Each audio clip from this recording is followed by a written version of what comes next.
Hey everyone, thanks for tuning in to another episode of BiblioTech On Air. I'm Rosanna. I'm Ruby. And I'm Israel. And today we're going to be talking about the very highly anticipated from Marvel Studios movie, Deadpool and Wolverine. Yeah, we did see it all together. It was pretty good. Before we do get into our review of the movie, I wanted to highlight some resources that we had, mainly comics, on Hoopla. So we have Deadpool Kills the Marvel Universe and Deadpool Kills the Marvel Universe Again by Cullen Bunn. I read the first one, pretty good. I definitely recommend it. One that I recommend for everyone to read is Wolverine, Old Man Logan by Jeff Lemire and Mark Miller. That one is so good, y'all. Yeah, that one is so good. There's like one scene where he fights like a T-Rex, and I just remember reading that and I was like, whoa, this is so cool. And it's kind of what they loosely based Logan on the movie. So. Yeah. And I believe, well, we'll get into that later. But another comic line that we have is Deadpool versus Old Man Logan by Declan Shalvey. And I believe that just came out this year. 2024. Yeah, 2024. I have not read it, so I'm definitely going to check that out. I want to see what's up with that. So I do recommend checking out those comic lines and more on Hoopla with your BiblioTech Library account. Again, all for free. Oh yeah, all for free. So with that, a couple of disclaimers for y'all. We have a heavy spoiler warning because we will be absolutely talking about not just this movie, but other materials in the X-Men movies. Don't like take your kids Marvel to see TV Deadpool. series. Also, Yeah, that there's Don't going to be play this in the car. there is an adult content warning because this definitely. movie is It's an rated R-rated R. movie. So just, keep that in mind if you decide to take the family out for a fun summer weekend I movie. did see one kid. I did see some There kids. was a child Yeah. there, With a child. They were with their parents, so viewer discretion was advised, and they went with their parents. I mean, yeah. So that's good, It was kind of funny. There was a couple behind us, and the lady was like, I can't believe Marvel let them get away with this. Oh, and I was just Disney. like, do you not know? Yeah, like I heard them talking yeah. about Disney. Yeah, like I can't believe Disney let them get away with this. Like, do you not know what Deadpool is? Like they kind of had to. If they like half-butted Deadpool, then... Disney's done other R-rated movies before. And apparently True Blood is now on Disney Plus. So there you go. That's the vampires, right? Yeah. Okay. Nice. Alrighty, well, let's get into the director, actors, and all that. Right, so a whole ensemble right here, starting with the director, Shawn Levy, who's done other works. He's worked with both lead actors, Hugh Jackman and Ryan Reynolds, who played Logan and Deadpool, respectively. He did Real Steel, he did Free Guy, Night at the Museum, Cheaper by the Dozen. So he's got a nice, variety under his belt. Yeah, he has a pretty good resume, I would say. Yeah. So again, that was Ryan Reynolds as Deadpool, and then Logan as... Nope. Oh. Wait. Hugh Jackman as Logan. Hugh Jackman as But Logan. I mean, if you think about it, he is Logan. Like exactly. Logan is Hugh Jackman is Logan. They're the same just like person. how Tony Stark is is Iron Man. Robert Downey Jr. Oh, yeah. Like that's him, That's his side job. He's an actor by night. 90 more years, like they said in the movie. Yeah, 90 more years. 90 more years. And then we are introduced to Cassandra Nova, Xavier's twin, played by Emma Corrin, who did I think a fantastic job. Oh yeah. She acted her butt She really off. did. Like that was probably one of my favorite parts. She's also bald. Very bald. Like Charles Xavier. Like Charles Xavier. So that womb they really was are twins. empty of hair. They really are twins. Empty. They are No hair follicles Nope. in sight. anywhere. No opportunity for polyjuice posting with her. No. Ooh, you are right. Dang. And then rounding it off with the main characters, we have Mr. Paradox, played by Matthew McFadden. And Love him. Yeah, Israel's a stan already. Oh yeah, I love Matthew McFadden. He was in Succession. He was also Mr. Darcy. So I like seeing him branch out. Colin Firth, still the OG Colin Mr. Firth Darcy. stan. I've never even seen that one. That old Pride and Prejudice one. Really? Yeah. You're missing out. You're missing out. How y'all not seen the Pride and Prejudice though with Matthew McFadden? I don't need to. I and, have my Mr. Darcy. Keira Knightley. Like, come on, Keira Knightley. I have my Mr. She should have made a cameo. But anyways, yeah. But And anyways. like as Elizabeth Yeah, why not? from Pride and Prejudice? Yeah, why not? throw her in. You know, she could be they were one of the throwing everything in, Deadpools. so might as well. She could be the Pride and Prejudice Deadpool. Pride and Prejudice pool. Yeah, for sure. Prejudice pool. The PPP. Prejudice PPP. pool. Oh my God. But yeah, we do have a synopsis for y'all if you want to get into that, Rosanna. Yeah, let's go ahead and cover it real quick. So in 2018, Wade Wilson, Deadpool, uses a time travel device to travel to Earth 616, seeking to join the Avengers, but he's refused. 6 years later, now he's a car salesman after breaking up with Vanessa Carlyle. Wilson is captured by the TVA. Mr. Paradox informs him that his timeline is collapsing due to James Logan Howlett's death. Wilson steals a TemPad to find a Logan variant to save his timeline. He and Logan, this variant, are pruned into the void, where they encounter Cassandra Nova. After escaping, they join a resistance against Nova. The group confronts Nova, leading to a battle where Wilson and Logan destroy a device, threatening all the timelines. Wilson reconciles with Vanessa, while Logan decides to retire in Wilson's timeline, which stabilizes. Yeah, that's a pretty good summary. That sums it all up. That's pretty All right. thorough. That's the whole movie. That's it. All right, Yeah. thanks for Thanks listening for to this We'll see you next time. episode. Yeah. But what are the critics saying about it, Ruby? So on Rotten Tomatoes, which is the best review site, in Not my opinion, Letterboxd. it got a 97% audience score and an Oh. 80% critics, which is pretty good for critics. Yeah. Even though a lot of critics were kind of saying a bunch of bad stuff about it. Really? Yeah, just your usual. Okay, one critic, I'm a quote: "When all involved are telling you they're all out of ideas, you should listen." No one should listen to him. Period. Period. And a lot of people were just saying like it was the Marvel franchise on ADHD. It was Definitely. very fast paced. Yeah. Some lady said that she compared it to eating Sour Patch Kids and calling that dinner, which I don't see anything wrong with that. Girl dinner. To me, all these critics did not have a good childhood. I'm sorry for y'all. But Taking their job too seriously, I think. yeah, I'm like, it's everyone loves nostalgia. There's like, it takes you back. What's there not to like? Yeah. The discrepancy was definitely there, but 80% is and 97% compared to 97% for the That's audience. still high. That's pretty good, That's I would yeah. say. What did y'all think about the movie? Like it was such a fun movie, and honestly, Marvel's been kind of suffering from, I think, like kind of Marvel bloat a bit. Yeah. So this was like a really Marvel good fatigue. way, I think, to get back into, or like kind of rejuvenate the Marvel universe again. I loved it. 10 out of 10. It was 10 out my of 10. first time seeing a movie on a day that it actually came out. Really? Yeah. So I like seeing movies like when there's like two other people in the Yeah. audience. So it was my first time like hearing the crowd interaction with all the cameos. yeah. The clapping. Yeah. All the clapping. I was like, I've only ever heard people clapping when the airplane lands. I didn't know they do that when a movie ends. Yeah. So Some now it's like, standing ovations. are you a movie clapper or are you an airplane clapper? Both. Yeah. I really liked it. I would say maybe, I would say like, I'd give it a 90% for me. I do agree with that review that talks about ADHD, but also in the movie, it kind of alludes to that Deadpool is like, I have ADHD and I'm kind of everywhere. Like, he's known So, for that. Yeah, he's very self-aware, which actually is one of his powers, that he's able to break the fourth Yeah, wall. constantly. Yeah, constantly breaking the fourth wall. And there was a lot of that. So at some point I was like, man, this needs to wrap up. But they wrapped it up really nicely, I think. Yeah. I loved the pace. It was. Yeah?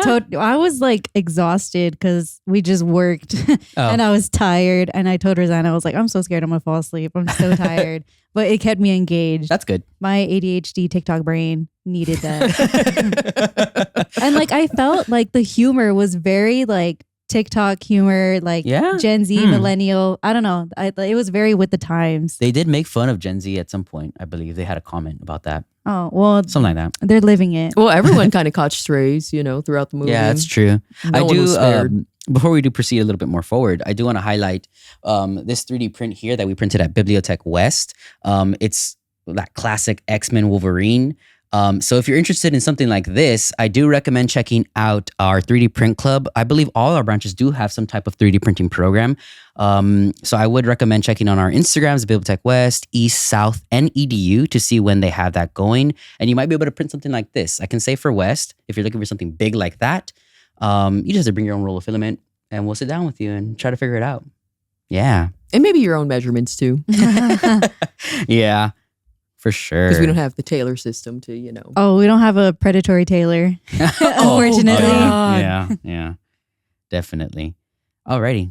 Let's go a little more in depth. You want to talk about maybe cameos or something? Or Yeah, so what you want to do? this movie was absolutely chock full of cameos. My goodness. It referenced all the way from like the original 2000s, Marvel X-Men movies. Nod to My girl Elektra. Elektra. Yeah. I swear My that movie goodness. is I finally became conscious as a kid when I saw that movie. Evanescence, Bring Me to Life. I loved it. And I loved the Ben Affleck slander. Oh, 100%. He died. I don't care.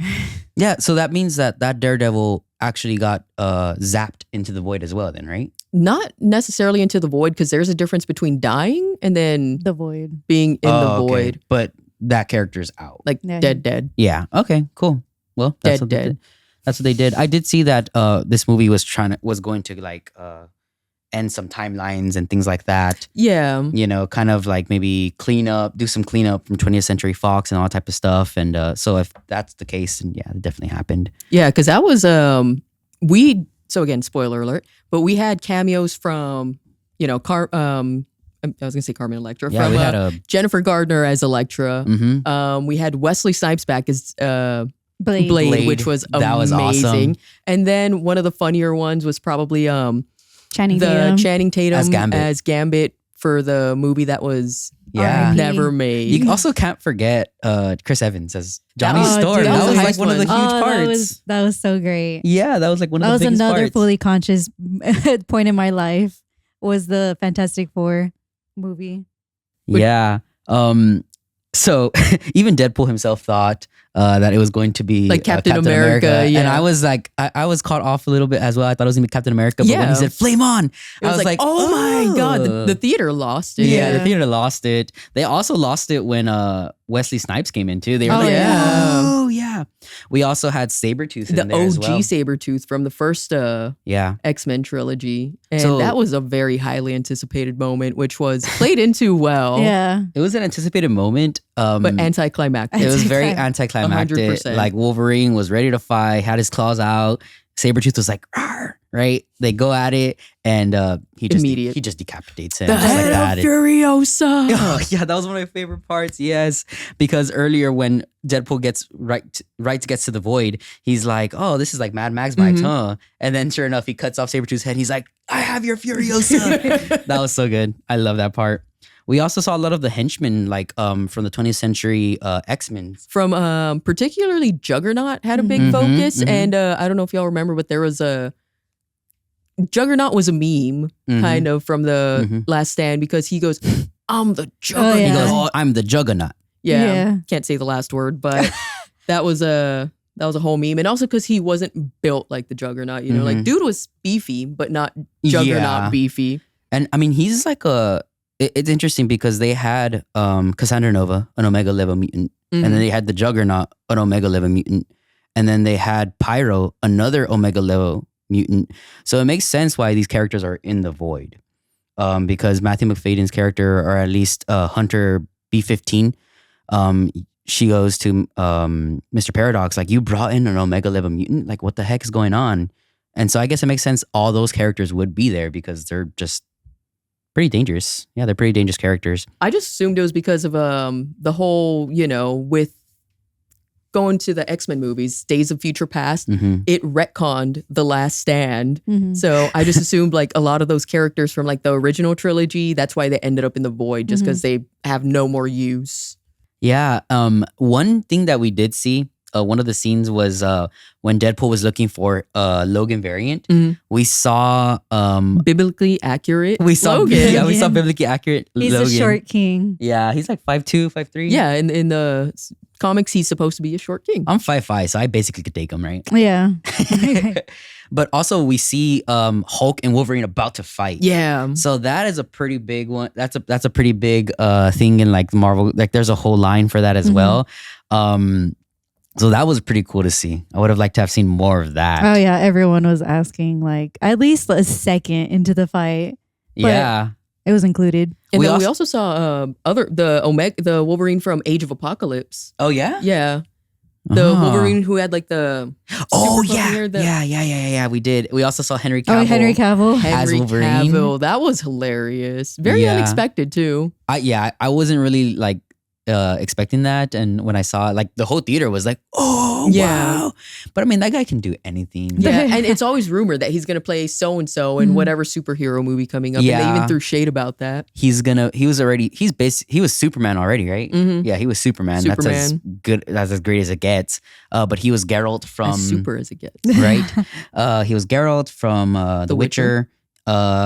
He may be Aegon the Conqueror from House of the Dragon. Oh, really? That's a rumor? Or like a spin-off, yeah. Oh, yeah, that'd be interesting. Like a conquest line. Which if you don't know, y'all, listeners, viewers, we did put out some House of the Dragon episodes, so I definitely recommend checking those out. Another one coming up watching soon. House of the Dragon, yeah. It's been good so far. It's a whole nother discussion, literally. Yeah. We also did learn about anchor beans. That's one of the first times that we've heard about that in the MCU. That's what prompts the whole movie, because the Logan from Logan, he dies, and that's Deadpool's timeline's anchor being. So Deadpool kind of has, I think it makes sense. All of us would have that, idea where it's like, let me go get another Logan, put him in our timeline, and everything's gonna be Gucci. Like, we're good. But he got the worst one. Yeah, he did get the worst one. He got probably the most traumatized. I was a little confused. So what happened with that worst Logan? What happened in his universe that he's all depressed and sad? All the X-Men died on, like, he left the X-Men and they wanted him to come back, but he was kind of like, nah. He got wasted. Out. And then, he got super drunk and then came back and saw that all the X-Men had been killed. And he's like, if I had stayed, maybe he could have saved him or at least died with him too. So now he has survivor's guilt, essentially. I see. We were introduced to like canon events, right? Events that need to occur, like Uncle Ben dying. I'm trying to think of other ones. Uncle Ben dying. But yeah, canon events. He does die like 5 times. Yeah. So we learned that with like Into the Spider-Verse or Across the Spider-Verse as well. But this is, as I said, this is the first time they're introducing anchor beans, right? And we do learn that when an anchor bean dies, that universe dies, right? And it's over like thousands of years, right? And Deadpool's like, oh, okay, well, I can live with that. Yeah. And Matthew McFadden's like, nah, not me. Speed it up. Yeah, we're gonna speed it up. What was his goal? What was Mr. Paradox's goal? He I don't know. Like, I guess he just wanted that ego boost. Like, he just wanted to feel powerful because he was calling himself like the Time Ripper or Mercy Killer, whatever. Well, it was one of those. And I think it was just, megalomaniacal. Just classic, do it for the clout. Classic white man. Savior. Trying to. Yeah. I was a little confused about that. And then what was if y'all remember, because I don't, the deal that the TVA made with Cassandra Nova. What was that deal? I think she just made it with Paradox. That's what I thought. I thought she just made the deal with Paradox because TVA didn't know what Paradox was doing. It was straight up with Mr. Paradox. Like, whoever I sent to the void. He was like, I'm just going to send all my trash to you. Take care of them. Yeah. I ain't going to mess with you. But then he also had a side deal with Pyro. Because he was in Kill, yeah. Which they almost do. And then she gets saved by the power of Logan. Yeah. You know what's kind of interesting is that it kind of looked like Mr. Paradox had his hand in like everything, was kind of doing a lot of things. But then it like culminates to like Cassandra Nova like literally putting her hand in his head. Yeah. And kind of controlling and just figuring what's going on out. And that she does that and she's like, oh, you're like two-timing me, right? Huh? You're going to betray me or you are betraying me. Cool. I'm going to kill all the universes. What did y'all think about that transition? So Deadpool and the others, they go in the void. They meet, and the others is made up of Elektra, Blade, X-23, Lara, Gambit, and Gambit, right? And so they make a deal. And They're Johnny. Like, oh, R.I.P. Johnny. Well, he died, yeah. And they make a deal, like, hey, let's go attack Cassandra's camp because if we work together, we can prevail, And they do. But then Wolverine is talking to Cassandra. They put Juggernaut's helmet on Cassandra so that she won't be thinking, she won't be able to do her powers and things like that, right? And so Wolverine's like, hey, oh, you're all good, Charles would want me to save you, blah, blah, blah. And so she's nice now. She lets them live. But like, what did y'all think about that transition from like her being shown mercy and then she learns that she's being backstabbed and then bam, a switch flips? I thought that was too rushed for me. Yeah, I mean, she's unhinged though. You can't expect someone, one act of kindness and that's going to completely like, oh my goodness, I've been wrong this whole time. Let me go ahead and just redemption mode. Like, no, I kind of like that because it shows that, not everyone can be fully bad. They have some good moments. Well, and you need to keep the movie going. I was going to say the other way around, like how everyone's not, redeemable. Like she was absolutely just, no, you screwed me over again. I'm gonna screw everyone over. Mm-hmm. And I'm crazy. Yeah. And the mention of Charles, like that's your bro. That's your twin brother. Yeah, like that might there's gotta be some like it was a heartfelt moment. Yeah, definitely. But just that moment, because afterwards she goes, full on. Annihilates everyone. Because also she's kind of the main movie villain. You have Mr. Paradox, but the bigger threat is her. Is gonna be Cassandra Nova. And so she learns that she's being betrayed, and she travels to Earth 10,005, right? 10,005. Yeah. Or 1005, right? She travels there and she's like, give me the machine, Mr. Paradox. I'm going to kill the whole universes, all that type of stuff, right? And we learn that she has the Deadpool force as her kind of like lackeys and things like that. The Deadpool variants, hundreds of them. And then Nice Pool and Nice Dog Pool. Pool, the true star of the movie. True star. Played by Peggy. Lady Pool, who we now know, Spoiler, is Blake Lively, which makes sense. Not Taylor Swift, unfortunately. Which was a rumor. That was a rumor in itself. That would have costed too much money. Yeah. You would have been turned off on it. You would have walked out. You would have walked out. No lie, when Taylor Kim Swift. told me was like, oh, who was Lady Pool? And she's like, I heard it might have been Taylor Swift. I was like, oh, really? I was like, oh, well, maybe. I don't think so. You're like, this just turned into a 5-star movie for me instead of 10-star. Yeah, I'm not the biggest fan of Taylor Swift. I like her, but I'm not the biggest fan. Just say that, okay? He's a hater. Whatchamacallit.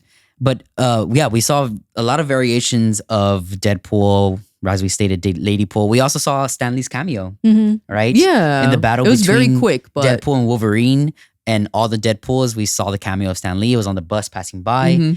So that was pretty nice. I like the cowboy Deadpool, which is played by Matthew McConaughey. Oh, really? Yes, Yeah. you didn't know that? What? Yeah, it was in the end credits. Yeah. I wouldn't have paid attention, but Yeah. I was sitting next to Rosanna and she was like, oh, Matthew McConaughey. Oh, Blake Lively. And I was like, oh, okay. I had to know. Oh. I had to know.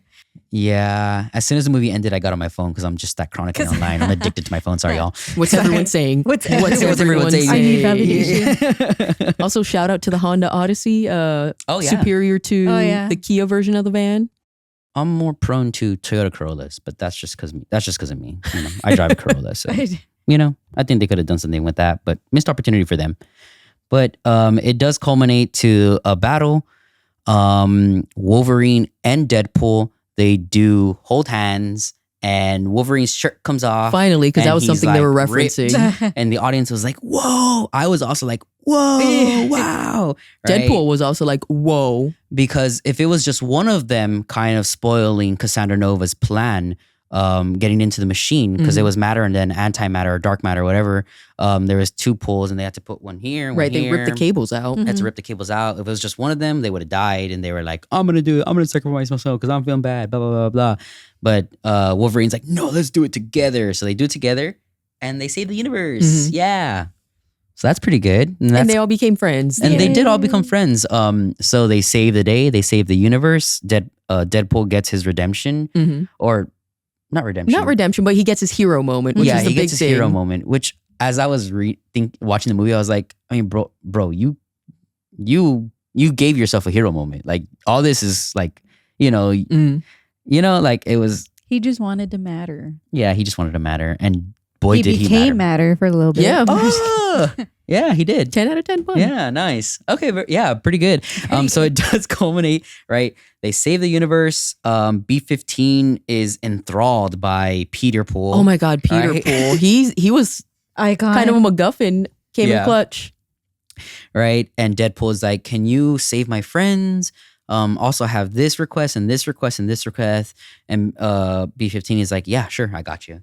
And so the movie ends with everyone's at, believe Deadpool's house. Yeah. So Logan's there, X-23's there, and all his other friends are there. Colossus, yeah, Colossus is there. And so that's how the movie ends. We do get that what was like the ending credits thing? Where when we're introduced Johnny, to Johnny, because Deadpool pretended that Johnny was saying all those horrible things about Cassandra he was Nova. saying that he Johnny was absolutely smack talking her, read her for filth. So she basically dissolves him, or skins him alive. And Johnny was like, I never said those things. I didn't say it. Don't believe him. Sure enough, there's the cameras at the end. And you find out that Johnny did, in fact, with his potty mouth. Said all of those things about Cassandra. I must have and then some. I must have misunderstood it. I thought it was like Deadpool was like kind of like manipulating the footage. Yeah, changing things. No, because also like Johnny, he's kind of known for being a bit more crass, blunt or crass. Yeah. Okay, cool. Alrighty. But real quick, I just want to go back to like the whole anchor being thing. No. Yes. Yeah. No. But because when you mentioned that Deadpool is making all the requests to B-15, there's one request that she's not able to do, but that's like the whole point of the movie where he's like, can you fix Logan's timeline? Can you send him back? And she's like, well, the reason he's able to successfully be your anchor being is because of his past. His past made him who he is. Yeah. So, there's nothing to change at this point. And that's a nice little, heartfelt moment. Yeah, definitely. I went in watching that movie like ashamed of my past, but I left that movie proud of my past. It made me who I am. It healed me. Face Honestly, cleared, crops watered. That movie was the peak of my life. I'm going to be chasing this high now. Well, I can die now. Deadpool 4 maybe, the next highlight for your 90 life. Ryan years. Reynolds was pretty against a Deadpool 4. Was he really? Yeah. I saw an interview where they're like, so Deadpool 4. And he's like, no, my family would leave me if I make a Deadpool 4. I saw that one. He's like, Money done. talks. He's Money like, talks. at that point, Money if my does family talk. leaves me, then I would probably consider making a Deadpool 4. So Blake Lively. Go Yeah. girl boss gatekeep. Gaslight. Yeah. Well, no, don't gaslight Ryan Reynolds. Right?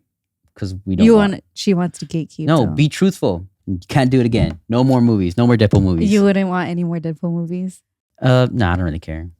Yeah. I wouldn't be surprised if he makes like a cameo at some point, but Yeah. like this was a nice little. I thought like for that during that scene with Thor and Deadpool, and then when he just kept referencing it, like when he would fall asleep and just wake up and be like Thor.